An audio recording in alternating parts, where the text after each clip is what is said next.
Welcome to another Global Fact. I am Freddie Ozoy, the Program Manager at the International Fact Checking Network. As a Program Manager, I am in charge of several programs and projects. One of those is the IFC Encoder Principles. Today, I will be giving you a snapshot of the IFC Encoder Principles process.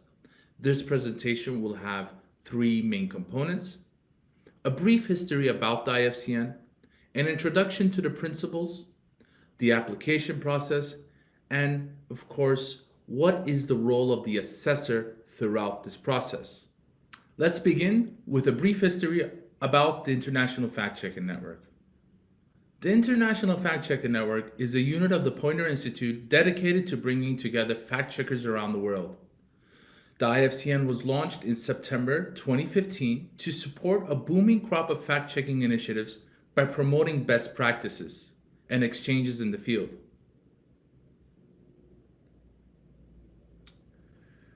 The Code of Principles of the International Fact Checking Network at the Poynter Institute is a series of commitments organizations abide by to promote excellence in fact checking. We believe nonpartisan, transparent fact checking can be a powerful instrument of journalism. Now, let's take a brief look at the Code of Principles history. Founded back in late 2015, the IFCN has been advocating for higher standards among the global fact-checking community. To fulfill that purpose, the Code of Principles for Fact Checkers has been developed and introduced to the community in 2016. The Code of Principles was immediately signed up by 35 organizations from 27 different countries after its launch in 2016. Next, we will talk a bit about the revisions of the Code of Principles. These applications would be assessed by external assessors like yourself, but before going into what the role of the assessors are, I would like to take a few minutes to talk about the Code of Principles and some changes to the Code of Principles in April 2020. To ensure changes in the code are fitting in different parts of the world, we reached out to fact checkers worldwide over 6 months, and in December 2019, they ratified dozens of detailed changes. In this new code came into effect in April 2020. First, the new code included new rules on who can be a signatory. It banned state-controlled media, demands signatories focus primarily on public interest issues, requires a longer testing period. Second, it's rare for every political party to generate the same number of checkable claims. Signatories must prove they select what to check based on primarily on the reach and importance of the claims themselves, not falling prey to false balance. At the same time, they must explain how their choices adhere to the principle of nonpartisanship. We then work with external, independent assessors like yourselves to review the evidence from the applicants. Third, we have introduced standards for sourcing and methodology that range from the quality of sources to rigor in how claims are tested. These standards ensure greater fairness and accuracy. Fourth, parent media companies that want fact-checking unit to be a signatory must follow an honest and open corrections policy themselves. This ensures that the parent company works in concert with the signatory in disseminating accurate information. The new code has 31 criteria that applicants are judged on. And lastly, we want fact checkers audiences to be more involved in the fact checkers work too, and are encouraging signatories to publish a summary of their IFCN assessment in their own language. Now, let's take a look at the principles. Principle 1. A commitment to nonpartisanship and fairness. Signatory organizations fact-check claims using the same high standards of evidence for all claims. They do not concentrate their fact-checking on any one side. They consider the reach and importance of the claims they select to check. They declare relevant interests. They follow the same essential process for every fact-check and let the evidence dictate the conclusions. Signatories do not advocate or take policy positions on the issues that they fact-check. Principle number 2. A commitment to standards of transparency of source. Signatories provide enough detail of all sources used to enable users to replicate their work, except in cases where sources' personal security could be compromised. In such cases, signatories provides as much as details as possible. Signatories use primary sources wherever possible and always check contestable source against the other sources. Signatories identify interest of any source they quote where those might reasonably be considered relevant to claim fact-checked. Principle number 3, a commitment to transparency of funding and organization. Signatory organizations are transparent about their funding sources. If they accept funding from other organizations, they ensure that the funders have no influence over the conclusions the fact-checkers reach in their reports. Signatory organizations publish on their sites the professional background of all key figures in the organization and explain the organizational structure, setting out how and whom the editorial control is exercised. Signatories may not choose to identify the authors of the individual fact checks, where editorial control is exercised by the senior editorial team. Signatories clearly indicate a way for users to communicate with them. Principle number 4, a commitment to standards and transparency of methodology. Signatories work to the highest professional standards and explain that the methodology they use to select, research, write, and publish their fact checks.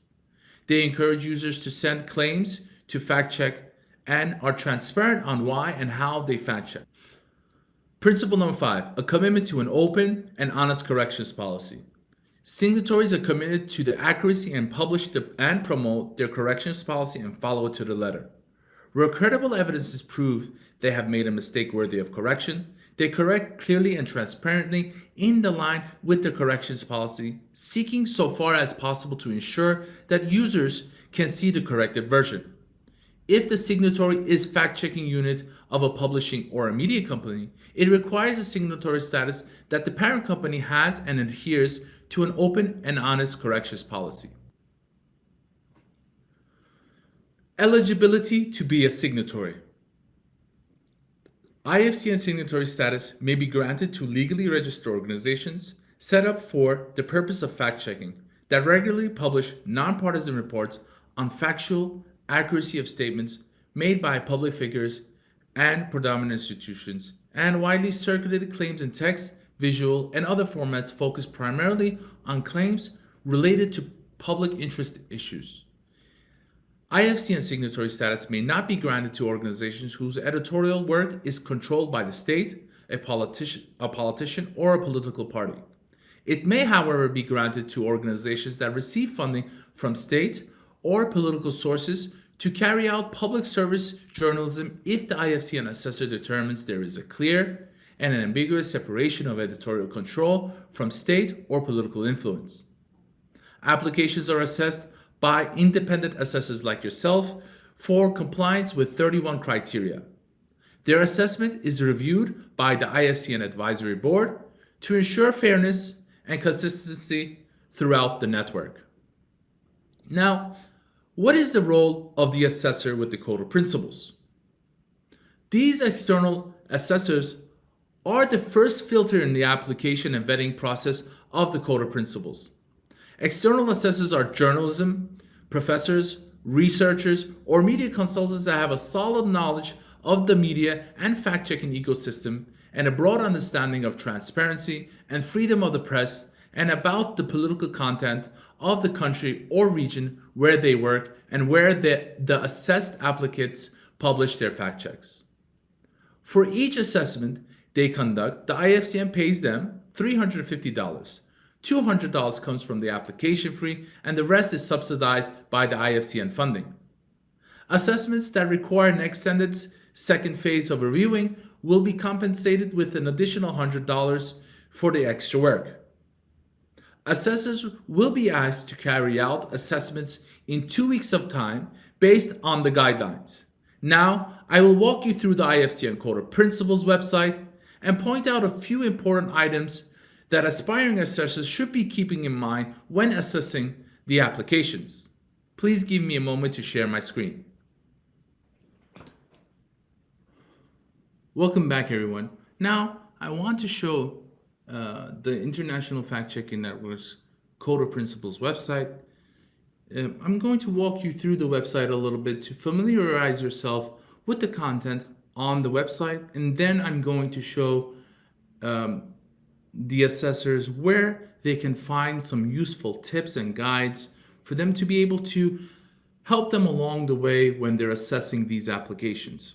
So first, we're going to go through a quick run through of the website, and then we're going to get into the details. This is the landing page of the IFC Encoder Principles, and above you can see the tabs About, Signatories, Apply, and Complaints Policy. Now, we're going to start from the landing page. I'm going to quickly scroll down. There's a quick video here. When you have time, take a look at it. It explains the IFC Encoder Principles to the letter in a very creative way. Coming further down, you will see the About section, which we will be going into right now, because it is the same exact format in the About section. In the About section, you will find the IFC Encoder Principles detailed out here. Let's first get in there. As you can see, we have already gone through the eligibility to be a signatory. We have gone through Principle 1 and what it means. And under each of these principles, you will find another box where it reflects exactly on the application page. Of course, the wording is a little different to make it a question for the applications. And then as we go further down, the principles continue. But here at the very bottom, after Principle 5, there is an application guidelines. Now, as assessors, you're not applicants, but my advice to assessors is always to look at the barrel from both ends. We have to look at it from the perspective of the applicant when they are applying to see how they are able to answer these questions. Take a quick look at this and try to familiarize yourself with it. Don't go too deep in it, because the assessor's guidelines will give you more information on how to assess the application, but this gives you a pretty good overview of how those questions are answered. Now, since we completed the first tab in the About section, let's go back to the About page. Before we get into the advisory board and our pool of assessors, the IFC Encoder Principles is a prerequisite for social media platforms to be able to work with them, and Facebook, the third-party fact-checking program, is one of them. But over here, what I feel is the most important report of the IFC Encoder Principles is its yearly report. Every year, we will start publishing, as we did in 2020 and 2021, we will publish in 2022,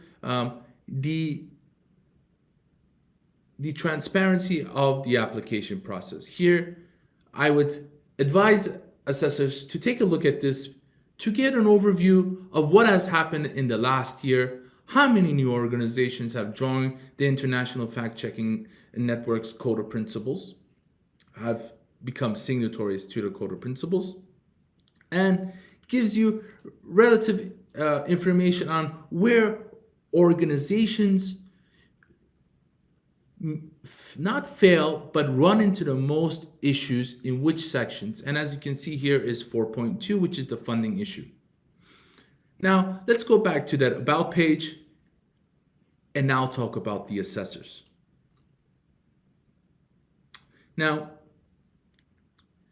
I will come back to the advisory board, but I want to come here first because there's a lot of useful information here for the assessors to take a look at while they are starting to assess applications, while they are starting to understand these organizations. So the most important thing for us is that you're an individual who understands our ecosystem, who understands transparency, who understands freedom of press, who understands the political content of the country or region of the applicant you are assessing. Most of the time, we have assessors assessing applications from the country of origin. Sometimes it's very difficult in the sense of finding other individuals in neighboring countries. But if the languages are the same and if the knowledge of the assessor applies across its borders, we are happy to talk about this and see if you're a good fit to assess those applications. When you are given an application, you have 15 days to complete the assessment for a timely fashion. And here are those guidelines that I was talking about a few minutes ago. It's 34 pages. Do not let this scare you. Keep it open while you are doing your assessment. Refer to it. There's a lot of useful information in here, which will allow you to not only to quickly complete your assessment, but thoroughly vet the applicant's application. Now, let's go back to this page right here. Here, you can browse through other assessors who have completed applications, assessed applications. You could see their background, the work they do, and the applications they have completed. If you would like to become an assessor, this is where you would click in order to sign up. So it's a pretty straightforward registration system. After you register, please email the IFCN to let us know that you have expressed interest into becoming an assessor. Now let's go back again to this page. Now I want to scroll up and talk a bit about the advisory board. But I feel that it is best to talk about the advisory board after quickly telling you about the application process itself. Obviously, the applicant submits the application, and then the application comes to the assessor. The assessor assesses the application. After the assessor assesses the application, the assessor recommends to the IFCN advisory board if the application is compliant or not compliant.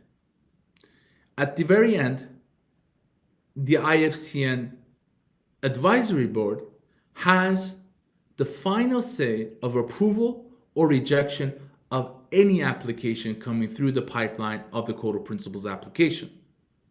Now let's take a look at who these advisory board members are. I want to talk a bit about this because I feel that it's very important for the assessors and the community around ours to know that the advisory board members are not selected outside our community. They are our community. Each individual represents a region of the world where fact-checking organizations predominantly exist. And as you can see, it is a very, very diverse group of individuals, great individuals, who are helping to grow and expand the fact-checking community. Now, after you complete your application, there are 11 voting members on the board, which means an application only needs 6 favorable votes in order for a vote to be approved. If there are certain issues where the IFCN advisory board members feels that the assessor should take another look at it, we will definitely communicate that with you and we will walk through those together. Now, another thing I want to show you is the signatory page. I want to show you this page because I feel that it is, other than the IFCN guidelines for assessors, this is the second most important link for the assessors to take a look at. Now, why do I say that? As you know, all applications are public data. So each application from every organization that is a verified signatory of the IFC Encoder Principles is displayed on this very page. As you can see right now, it says 96 active verified signatories, but there are several other applications below which are in renewal phase, which brings up the number up to at least 130 organizations. Now, take a look at these applications. When you're assessing an application coming from a country that has other signatories, take a look at their applications. Take a look at what the assessors have said on their applications. As you can see, all of it is alphabetically ordered. This way, it's easier for you to navigate through this list. Never the fact, this is a great source. Now, let me show you one of the applications that have been completed. I randomly selected full fact here. Now, at the very top, what you see right here, the background, assessment conclusion, and a short summary in the native publishing language. This is the section that the assessors will fill out after the assessment period, after assessing the application. This is an overview to the organization, to the context of the country, to the work they do, and some points regarding the application itself. Most of the time, assessors give a summary of the application and also, as you can see, make recommendations to the organization. Moving further down, you will see now the actual application form. The basic layout of the application form is as follows. As you can see here, this is criteria 1.1. Right below it is the answer of the organization applying. This is the answer of the assessor. Now, a few things to remember as an assessor. As I said, this document is a publicly shared document, and publicly shared documents need to be fully completed for them to be shared.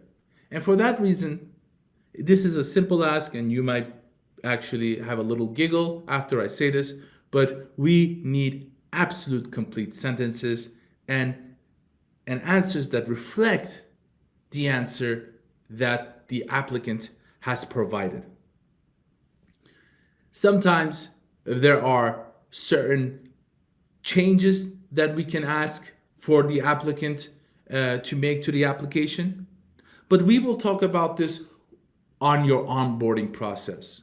During the onboarding process, I will be going through each of the criteria and explaining to you each of them, what we're exactly looking for and how we will be able to judge them. Now remember that each application is the same at the core in the essence of its questions, but we're all different. We all come from different backgrounds, cultures, regions, and parts of the world. So each application is unique to its own organization, country, and region. So please remember that while you are assessing these applications. Again, these applications are found here at the signatories page. This is a very good source for you to take a look at, to see and absorb how organizations answer questions and how assessors assess the answered questions. And now at that note, I want to conclude this section of this presentation and come back to you in a moment.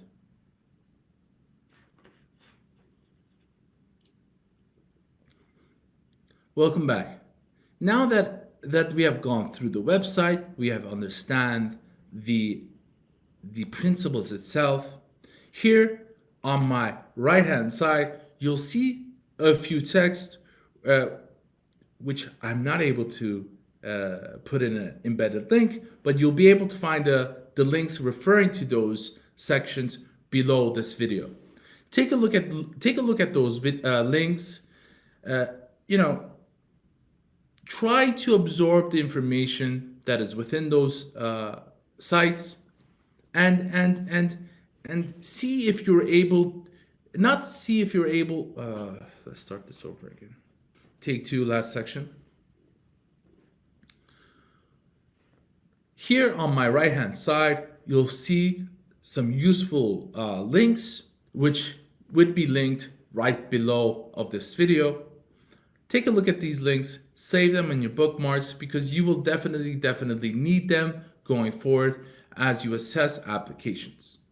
Now, assessing applications is not an easy feat. So just to let you know, you are not alone when you're assessing these applications. We, the IFCN team, will be here with you every step of the way, especially when you are a new assessor assessing these applications.